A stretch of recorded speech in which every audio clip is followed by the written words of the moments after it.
جناب یگانہ چنگیزی صاحب کی صاحبزادی لکھتی ہیں اپنے والد گرامی کے بارے میں کہ عورت کی جس خوبی کو وہ جملہ خوبیوں پر مقدم جانتے تھے وہ اس کی وفاداری کی صفت ہے۔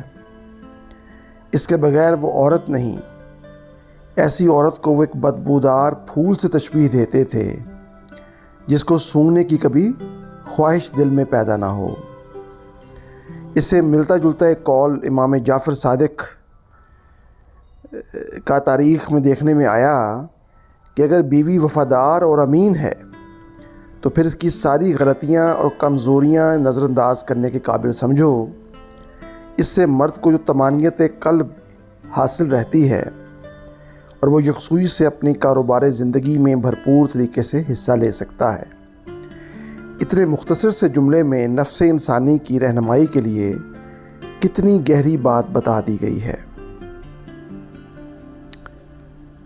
موجودہ مغربی تہذیب کے زیر اثر جس معاشرے کی تشکیل ہوئی ہے اس میں عام طور پر یہ دیکھنے میں آ رہا ہے کہ بالکل معمولی اور غیر اہم باتوں کو اتنی اہمیت دی جانے لگی کہ گھریلو زندگی کا چین نہ صرف تباہ کر کے دو زندگیاں بلکہ ان کے ساتھ جو جملہ لوگ ہیں ان کے لیے بھی نت نئے مسائل اور مصائب کا دروازہ کھول دینا ایک معمولی بات سمجھی جانے لگی ہے۔ کردار کی اہمیت کو نظر انداز کرنے کا نتیجہ اور کیا ہو سکتا ہے؟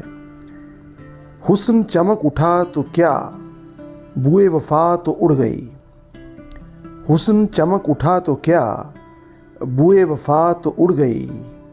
اس نئی روشنی نے دل کا کنول بجھا دیا۔ اس نئی روشنی نے دل کا کنول بجھا دیا۔